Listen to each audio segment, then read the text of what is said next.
No sé cómo, pero seguimos vivas. No sé si sus vidas o sus historias se parezcan un poco a la mía, a la nuestra, Eleanor. Bueno, y si está todo mal, pero a veces siento que las mujeres traemos por dentro una fuerza muy grande que ningún cabrón nos puede quitar. Ni todo lo que nos han hecho va a acabar con nosotras. Bueno, pues muchas gracias, María, por compartir eso con nosotros.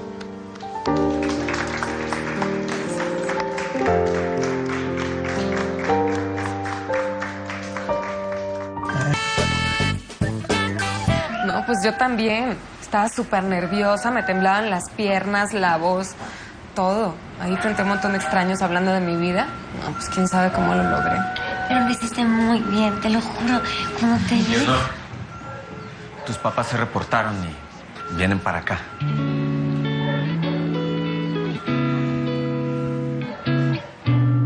Cálmate, Leonor. No te pongas así, que todo va a estar bien, ¿eh? Es que no puedo ver a mis papás. No sé qué les voy a decir. Se me cae la cara de vergüenza. No tienes por qué. Claro que sí, por lo que hice. No, tú no hiciste nada, Leonor. Todo fue por la fuerza. Es que si hubiera hecho algo, si hubiera escapado, no sé. Yo tengo la culpa. No fue tu culpa. Tú no los provocaste, Leonor. Tú fuiste víctima de una mafia, nada más. No es responsabilidad tuya, no lo puedes ver de esa manera. Jairo dice que todas las mujeres somos unas putas. Que solo para eso servimos. Por eso tengo la culpa, porque soy mujer. No es verdad. A ti te obligaron. Suéltame.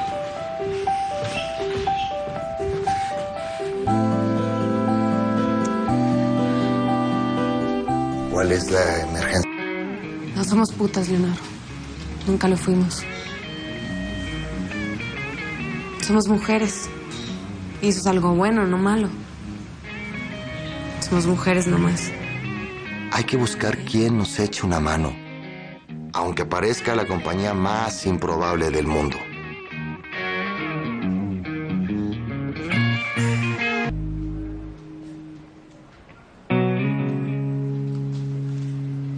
La voy a extrañar mucho. Le agarré mucho cariño cuando estábamos juntas. Chiapas no está tan lejos. La puedes ir a visitar. Yo le digo que todo va a estar bien, pero ¿para qué me hago pendeja? Leonor nunca va a ser como las otras chavitas de su edad. Los miedos, las pesadillas, todo lo que nos dejaron adentro nunca va a desaparecer. Tienes razón, el recuerdo va a seguir ahí. Pero eso no significa que no pueda tener una vida normal, que no lo pueda superar. Hablamos de San Cristóbal y hay una psicóloga que tiene una terapia muy buena. Va a estar bien. Sí, pero ahora hay que curar a una menor. Una chavita de esa edad nunca debió vivir esas cosas. Ya estuve pensando en lo que me dijeron. En seguir contando mi experiencia y todo lo que me pasó a chavitas así. La verdad sí quiero hacerlo. No quiero que haya más Leonores y Marías. Otras chavitas que vivan lo mismo que nosotras. Yo le entro. Yo no puedo estar aquí esperando todo el tiempo a ver.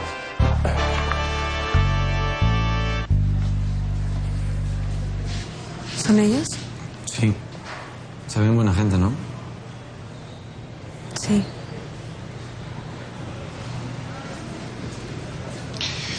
No me dejan decirles nada.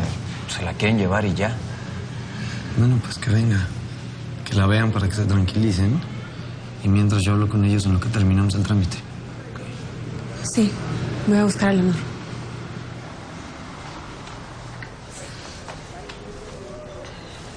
¿Cuántas veces más tenemos que ver esto, Pedro? ¿A cuánta mierda está expuesta la gente por lo que pasan los niños en este país?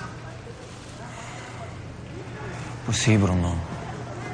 Pero cuando menos esta historia terminó bien y... Pues no te das cuenta que sí vale la pena lo que estamos haciendo. Tienes que ir. Tienes que ir con tus papás.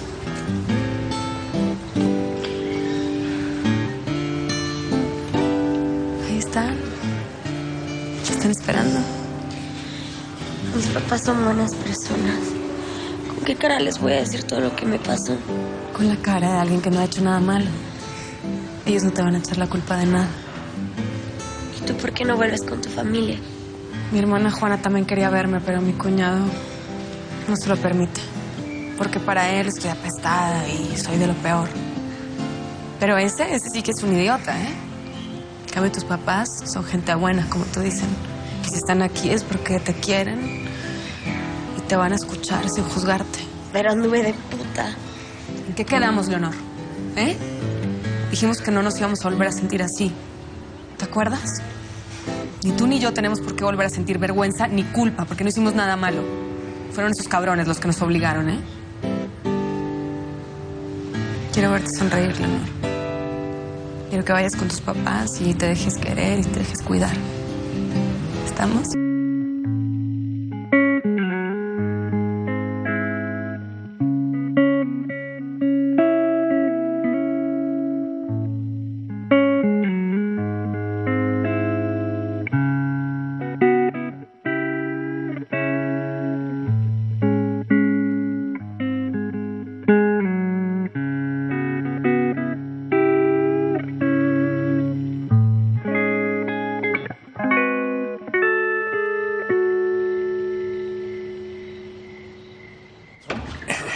Intentando ser hot. Hola. Y me dijo. Hola, hola. Buenas noches. Hola, hijo. ¿Qué pasó? Hola. Vente, siéntate. ¿Cuál es la urgencia, eh? El tamaño del pene. No, ya te lo explicaremos. Estamos esperando a la doctora Roman. Ah, mírala. Ahí está, que nos va a dar una cátedra de por qué se le debe negar a un paciente una operación necesaria. Yo quisiera, antes de entrar en materia, que me dijeran cuál es su opinión sobre chico y grande. ¿Es una broma? No. Son fotografías de distintos penes, distintos tamaños, distintas formas. Y al menos médicamente no existe un tamaño estándar. No sé si he estado equivocada toda mi vida. No has estado equivocada, pero yo aquí no veo el pene de mi paciente. Es más pequeñín. No. Es este. Aquí está. Y aún está dentro del estándar. Ahora seamos sinceros, yo no conozco sus anatomías personales, pero si alguno de ustedes tiene algo como la página 4, entonces sí, vamos a meter a Benjamín al quirófano. ¿Puedo opinar? Esto es demasiado. Soy de los que piensan que el tamaño no importa. Pero si el tamaño del paciente es más chico que los que están aquí, ¿cuál es la bronca si lo sabe usar? Para mí es suficiente. ¿Por qué no quiere debatir? ¿Por sus prejuicios, doctor? Perdón. Es una llamada importante. Por favor, no sigan sin mí. Con permiso. Bueno. Acá no se trata de discutir de si el tamaño del pene es importante o no, o de si Benjamín lo tiene del tamaño de un dedal. Lo que importa es que tenemos un paciente que quiere mejorar su autoestima y nosotros como médicos debemos ayudarlo. Estoy de acuerdo, pero por eso deberíamos de atacar el problema de fondo, con la cabeza, que es con la que piensa, no con el pene, que es el que reacciona. ¿O tú qué opinas, Dante? ¿Estás de acuerdo? Sí, claro que estoy de acuerdo y bueno, yo me ofrezco a hacerme cargo del caso. No. El caso es de Julián y él es el que debe decidir. Bueno, yo me pongo los zapatos de Benjamín y el chavo ha sufrido años de humillaciones y de vergüenza cada vez que se va a la cama con una mujer. Yo creo que la operación es la respuesta. Pues yo estoy contigo, Julián. Perdona, Elena, pero te lo voy a decir sin rodeos. Me parece muy cómodo de tu parte ponerte en el plan políticamente correcto de que el tamaño no importa, cuando tú como mujer seguramente piensas lo contrario. ¿Tú qué sabes qué es lo que yo pienso? Porque si todas las mujeres nos dejáramos llevar por tu lógica, tendríamos relaciones sexuales con dildos y no con hombres. Ay, Elena, por favor, no me salgas con que el tamaño no les importa. Claro que les importa, believe me. Conozco a las mujeres. Si realmente conocieras a las mujeres, sabrías perfectamente que la satisfacción sexual femenina Está en muchas otras cosas, no en el tamaño del pene. Llegar a saber lo que piensa una mujer es un misterio, ¿eh? Y creo que no lo vamos a encontrar aquí. Bueno, yo creo que lo importante es saber que tenemos un paciente al que hay que ayudar. Entonces, Julián, te autorizo a que busques un andrólogo para que te ayude con la operación. A ver, moción. Yo creo que Elena tiene razón. Tengo que ser sincero, papá. Dante debería ser el primero en analizar al paciente. No. Lo siento, Bruno, pero tus argumentos no son válidos. ¿Y por qué? ¿Porque no me acuesto con mujeres?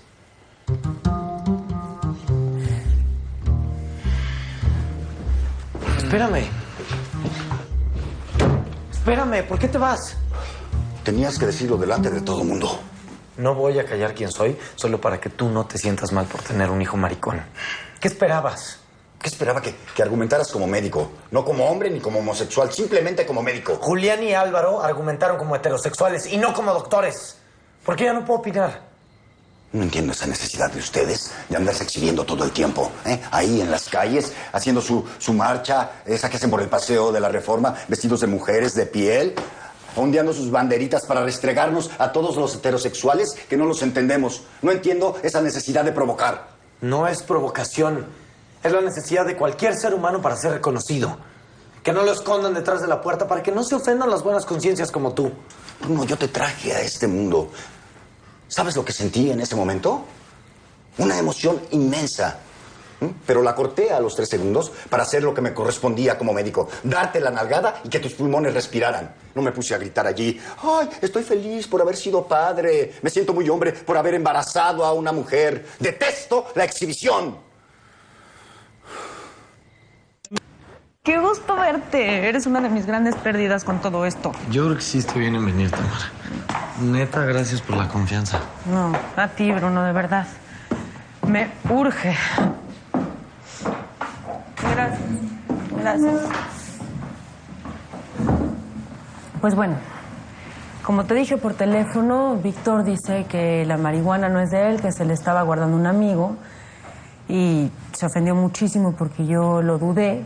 Y no sé si con estas actitudes mías yo lo estoy empujando a que él haga cosas malas. Antes que nada, deja de sentirte culpable. ¿Y cómo, Bruno? Si todo esto es por el divorcio. Yo le estoy complicando la vida a mis hijos. No sabes la historia de esa mota. No sabes ni siquiera de dónde salió. Ya deja de estar atormentándote por eso. Bueno, no me quiero quedar con los brazos cruzados. No, pero no estás sola. El hecho de que tú y Álvaro se estén separando no significa que no pueden ser un equipo enfrente de sus hijos. Te juro que a veces pienso en no divorciarme nada más para que Tania y Víctor no se conviertan en unos delincuentes drogadictos porque sus papás se divorciaron y los traumé. Dudo mucho que eso vaya a pasar. Digo, no te estoy diciendo que le dejes de poner atención a Víctor, pero créeme, lo conozco.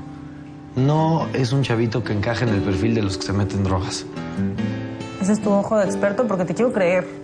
No tienes idea la cantidad de chavitos que caen aquí que están enganchados con las drogas. Pedro y yo hemos aprendido a detectar estados emocionales, actitudes muy comunes de ellos. Víctor no las tiene. Pero es que la otra vez se emborrachó en mi casa, Bruno. Se la agarró de muroso. ¿Qué tiene? No manches, Tamara. Si todos nos hemos emborrachado y nadie de nosotros acabamos como alcohólicos. Te propongo una cosa. Déjame hablar con él.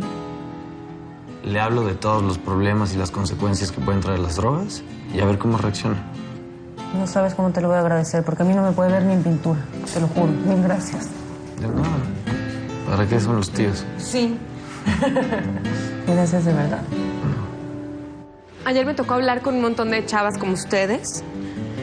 Como ustedes quiero decir de la misma edad, ¿no? Porque pues todas las chavas somos diferentes. Perdón, Bruno. ¿Pero cuántos años tienes tú? Gracias. ¿Y tú? La curiosidad en término de los Camacho es aquello que nos lleva a meternos en cualquier parte, Me pasó lo que les voy a contar. cuando menos nos damos cuenta. Bueno, pues la historia que les voy a contar comenzó en un tren. En el tren que seguramente ustedes han oído mencionar, que se llama La Bestia o el Tren de la...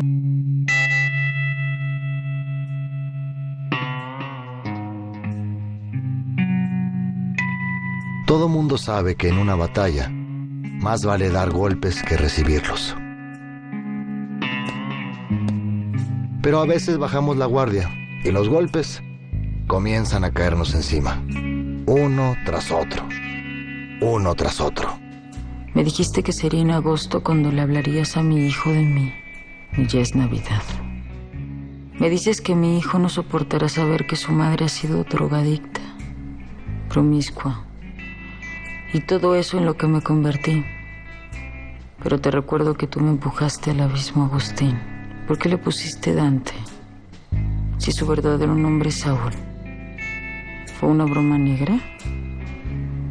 ¿Lo vas a hacer bajar al infierno cuando le digas que le inventaste una falsa identidad?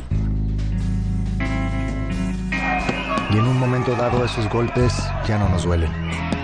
Al contrario, nos llenan de furia y ya no podemos detener la pelea. Queremos llegar al final.